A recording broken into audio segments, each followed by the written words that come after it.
Assalamualaikum warahmatullahi wabarakatuh. Bertemu lagi dengan saya, Weda, tukang ayam yang sok tahu. Selamat pagi, selamat siang, selamat sore, dan selamat malam. Mudah-mudahan cerita saya ini menginspirasi. Sebetulnya yang saya ingin ceritakan adalah mengenai apa yang dialami oleh kawan-kawan saya yang guru honorer ya.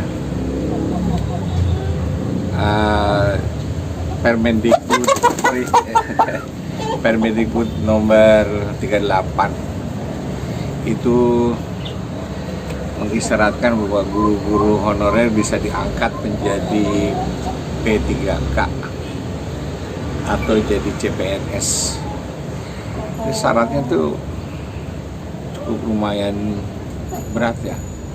Pertama, dia harus S1 atau D4. Yang kedua, dia harus masuk Dapodik, ataupun dia ada syarat-syarat yang inilah. Nah, kalau cerita tentang guru honorer ya, saya mengalami berapa tahun jadi guru honor dari tahun 80-an. Cukup menyakitkan ya. Ketika itu gaji saya sangat kecil. Kalau dibanding dengan dengan tukang beca, tukang dagang ya, tukang bawang atau tukang apa saja itu jauh ya. Apalagi dengan gaji pembantu, lebih besar gaji pembantu daripada guru honorer. Sedih jadi guru honorer ya. Padahal pada zaman sekarang ya, kalau tadi dikatakan bahwa menurut Kemendikbud kita guru honorer itu bisa diangkat P3K atau CPNS dengan syarat-syarat yang harus S1 atau D4. Kayaknya nggak semua deh bisa diangkat atau diperhatikan.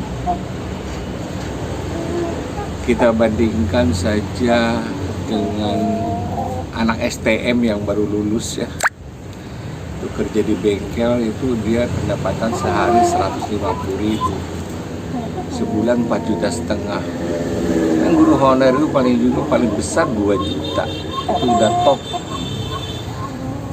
Padahal dia punya tugas yang luar biasa ya, dia mengajar banting tulang untuk mencerdaskan bangsa.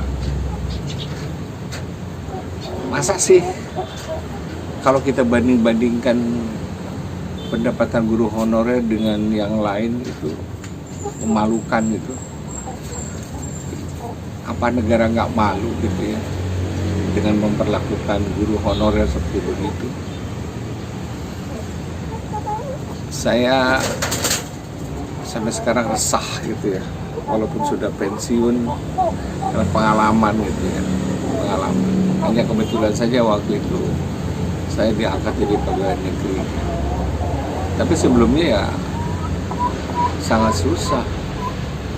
Dan kalau saya perhatikan ketika saya masih aktif jadi guru, justru guru honorer itu lebih militan. Pelajarnya lebih bagus, lebih disiplin dibanding dengan guru-guru PNS yang katakanlah mereka sudah ada pada zona yang nyaman ya, dengan perlindungan hukum yang kuat gitu.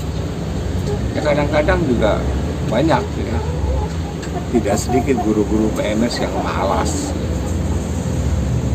Tapi kalau dilihat guru honorer itu lebih rata-rata lebih militan, lebih hebat.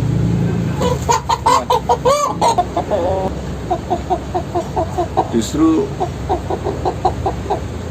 ketika saya beralih jadi tukang ayam, masih tersisa dalam pikiran saya meninggalkan kawan-kawan guru honorer yang sampai saat sekarang siapa yang memperjuangkannya. Kalau janji-janji pemerintah itu lebih banyak gitu ya, mau diangkat ya, mau diperhatikan lah, tapi tetap aja.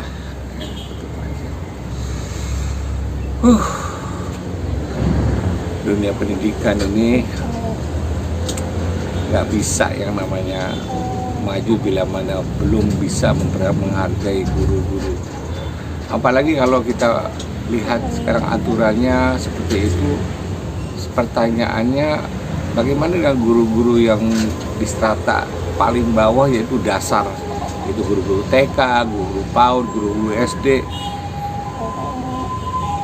Di kota besar seperti Tangerang, Jakarta ini paling besar guru-guru PAUD itu sebulannya paling 500.000. Itu nyata, itu 500.000 bisa buat apa gitu, dibanding mereka itu menginginkan anaknya pinter gitu. Nah, ini untuk orang tua juga yang menyimak video ini, cobalah ikut berpikir atau berbuat ya untuk guru-guru. Anda harus tahu bahwa guru-guru itu, guru-guru non PNS itu sangat menderita. Apalagi kalau Anda misalnya anggota DPR ya, yang mendengarkan ini, cobalah berbuat. Saya hanya bisa usap dada sebagai pensiunan guru PNS yang dulunya guru honorer, masih meninggalkan kawan-kawan saya yang belum bisa. Apalagi dengan aturan yang bisa diangkat itu dari tahun 2015. Nah, sekarang sudah ada yang sudah sepuh-sepuh ya, usia sudah 40-50-an, masih jadi guru honorer. Kan nggak bisa diangkat mereka, nggak bisa diperhatikan, nggak bisa jadi P3K. Terus dari mana gitu? Nah, ini mungkin harus dipikirkan atau diperhatikan oleh pemerintah daerah.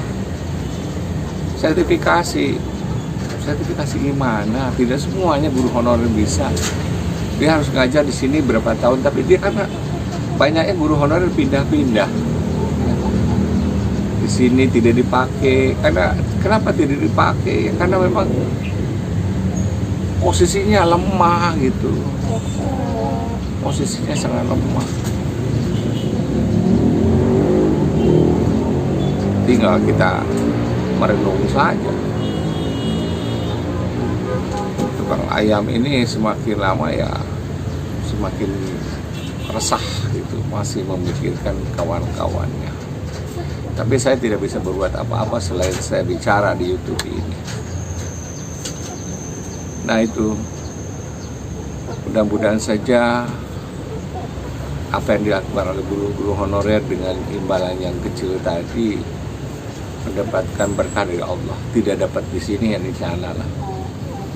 Insya Allah, mudah-mudahan. Jadi omongan kosong ini mudah-mudahan nih jadi ya semacam renungan lah. Renungan itu kapan saya bertanya ini guru honorer ini bisa berubah nasibnya. Ya, nasib guru honorer. Tapi saya yakin Anda guru honorer masih tetap bertahan. Saya banyak kawan-kawan saya bertahan. Tinggal sekarang political will ya dari Menteri Pendidikan. Jadi membuat aturan jangan seperti itu. Harus S1, D4. Sementara di daerah-daerah masih banyak yang lulusan D3 ngajar di SMA, SMP, bahkan yang di SD ada lulusan SMA, SPG, honorer mereka nggak bisa nih. Apa nggak dipikirkan mereka? Udahlah, nggak usah terlalu berat-berat itu membuat aturan-aturan. Yang paling penting sekarang bikin aturan itu apa? Bagaimana posisi guru honorer itu nyaman dan aman. Itu saja dulu. Jangan diiming-iming dulu harus diangkat atau bagaimana. Aman di sekolah. Manakala ada guru PNS yang datang, dia tidak serta-merta gampang untuk dipindahkan.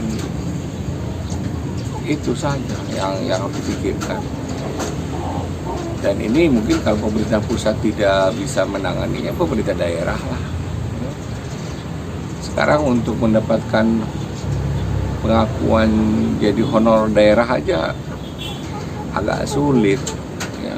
melalui lika-liku administrasi yang luar biasa. Ya mohon maaf kalau ada kata-kata yang saya salah. Ya, ini hanya curahan hati aja gitu dari seorang yang dulu mantan guru honorer dan kebetulan jadi PNS sampai pensiun sekarang, tapi keresahan itu masih ada dalam hati saya. Ya, sejak tahun 80 sampai sekarang yang saya perhatikan, guru honorer tetap pada posisi yang tidak berubah. Kalau ada perubahan pun hanya beberapa daerah saja, tapi di tempat lain jauh di sana tetap.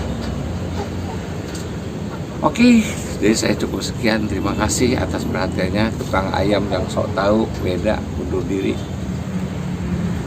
Kalau ini tidak penting, di skip aja lah. Oke, terima kasih.